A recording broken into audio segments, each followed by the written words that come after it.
Students, आज के lecture में हम बात करेंगे limitations of valence bond theory की। तो चलिए फिर स्टार्ट करते हैं हम लोग हमारे लेसन को। सबसे पहले मैं आपको ये बता देती हूँ कि इस टॉपिक में हमें क्या डिस्कस करना है। देखिए, जैसा कि अभी हम लोगों ने वैलेंस बॉन्ड थ्योरी पढ़ा है, पूरी थ्योरी को हम लोगों ने पढ़ लिया है।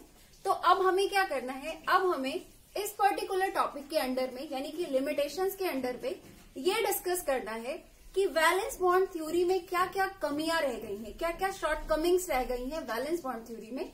उन सारे पॉइंट्स को हम लोग डिस्कस करेंगे limitations of valence bond theory में। ठीक है, तो इसमें पहला पॉइंट ये है कि अगर हम लोग वैलेंस बॉन्ड थ्योरी को देखें तो पूरी थ्योरी हम लोगों ने पढ़ ली, लेकिन हम लोगों ने ये देखा कि इस पूरी थ्योरी में कोऑर्डिनेशन कंपाउंड के या फिर ये कह लीजिए कि कॉम्प्लेक्स आयन के स्टेबिलिटी से रिलेटेड कोई भी कॉन्सेप्ट या फैक्ट डिस्कस नहीं किया गया है। यानी कि ये थ्योरी जो है वो कोऑर्डिनेशन कंपाउंड्स या फिर ये कह लीजिए कि कॉम्प्लेक्स आयन के स्टेबिलिटी से रिलेटेड कोई भी क्वांटिटेटिव इंटरप्रिटेशन नहीं देती है। ठीक है, चलिए अब आ जाते हैं सेकेंड पॉइंट में। सेकेंड पॉइंट में मैं आपको ये बताना चाहती हूँ कि हम लोगों ने वैलेंस बॉन्ड थ्योरी में देखा कि जब भी हमारे कोऑर्डिनेशन कंपाउंड में कोई स्ट्रॉन्ग लिगैंड मौजूद रहता है तो स्ट्रॉन्ग लिगैंड के प्रेजेंस में हम क्या करते हैं, इलेक्ट्रॉन लिगैंड के प्रेजेंस में हम लोग इलेक्ट्रॉन की जो फिलिंग करते हैं वो हुंड्स के रूल के अगेंस्ट करते हैं। जैसे कि हुंड्स का रूल क्या कहता है कि जब भी हमें इलेक्ट्रॉन की फिलिंग करनी होती है किसी भी सबसेल में, तो पहले उस सबसेल में प्रेजेंट सारे ऑर्बिटल्स में हम लोग को 1-1 इलेक्ट्रॉन फिल करने होते हैं, देन उसके बाद पेयरिंग करनी होती है ना। लेकिन हम लोगों ने वैलेंस बॉन्ड थ्योरी में क्या देखा, वैलेंस बॉन्ड थ्योरी में हम लोगों ने ये देखा कि जब भी हमारे कोऑर्डिनेशन कंपाउंड में कोई स्ट्रॉन्ग लिगैंड मौजूद था तो हम लोगों ने इलेक्ट्रॉन को हुंड के रूल के अकॉर्डिंग नहीं फिल किया, बल्कि इलेक्ट्रॉन को क्या किया, डायरेक्टली पेयर्ड फॉर्म में फिल किया, है ना। तो इस थ्योरी ने ये तो कह दिया कि आप जब स्ट्रॉन्ग लिगैंड है तो आप इलेक्ट्रॉन को पेयर्ड फॉर्म में फिल करिए, हुंड्स के रूल के अगेंस्ट फिल करिए। लेकिन इन्होंने इस बात का कोई सॉलिड रीजन नहीं बताया कि अगर लिगैंड स्ट्रांग है तो हमें क्यों हुंड्स के रूल के अगेंस्ट जाना है ना। इस बात का इन्होंने कोई रीजन नहीं बताया, बस डायरेक्टली फैक्ट दे दिया कि हाँ अगर लिगैंड स्ट्रांग है तो आप इलेक्ट्रॉन को पेयर्ड फॉर्म में फिल करिए, लेकिन उसका रीजन नहीं बताया। ठीक है, तो आई थिंक सेकेंड पॉइंट भी आप लोगों को क्लियर हो गया होगा। अब आ जाते हैं हम लोग थर्ड पॉइंट में। थर्ड लिमिटेशन इस थ्योरी की ये रही है कि ये थ्योरी अगर कॉम्प्लेक्स आयन के मैग्नेटिक मोमेंट के बारे में बात करें या फिर ये कह लीजिए कि उसकी मैग्नेटिक प्रॉपर्टीज के बारे में बात करें, तो इनका जो भी फोकस रहा है वो पूरा इलेक्ट्रॉन के स्पिन पे रहा है। अगर इस थ्योरी के अकॉर्डिंग मैग्नेटिक मोमेंट की बात की जाए तो इन्होंने सिर्फ स्पिन ऑनली मैग्नेटिक मोमेंट, सिर्फ म्यू के बारे में डिस्कस किया।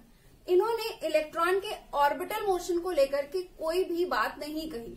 यानी कि जहां तक बात कोऑर्डिनेशन कंपाउंड के मैग्नेटिक मोमेंट की है, इस थ्योरी में सिर्फ और सिर्फ इलेक्ट्रॉन के स्पिन ऑनली मैग्नेटिक मोमेंट को डिस्कस किया गया।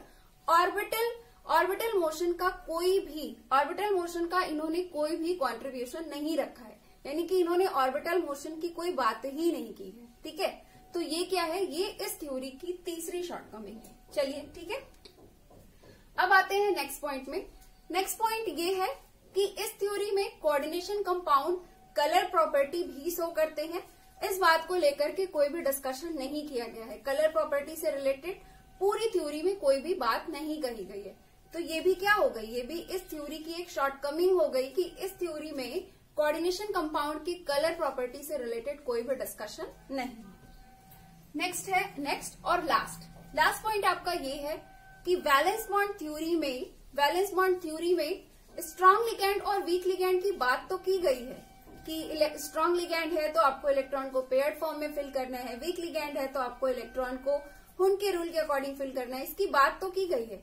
लेकिन स्ट्रॉन्ग लिगैंड हम किस तरह के लिगैंड को बोले और वीक लिगैंड हम लोग किस तरह के लिगैंड को बोले, इससे रिलेटेड कोई भी डिस्क्रिप्शन या फिर स्ट्रॉन्ग लिगैंड और वीक लिगैंड को लेकर के कोई डेफिनेशन इस थ्योरी में नहीं दिया गया है ना। स्ट्रॉन्ग लिगैंड और वीक लिगैंड को हम लोग कैसे कैटेगराइज करें, कौन से वाले लिगैंड को हम लोग स्ट्रॉन्ग लिगैंड बोले, कौन से वाले लिगैंड को हम लोग वीक लिगैंड बोले, इससे रिलेटेड कोई भी डिस्क्रिप्शन, कोई भी डेफिनेशन या कोई भी डिस्कशन इस पूरी कंप्लीट थ्योरी में नहीं थी। ठीक है, तो ये भी इस थ्योरी की ये भी एक शॉर्टकमिंग है वैलेंस बॉन्ड थ्योरी की, कि ये वैलेंस बॉन्ड कि ये स्ट्रॉन्ग लिगैंड और वीक लिगैंड को डिस्टिंग्विश नहीं कर पाता है। ठीक है, तो यहाँ पे हमारा limitations of valence bond theory complete हो गया है। अब हम लोग मिलेंगे नेक्स्ट लेक्चर में।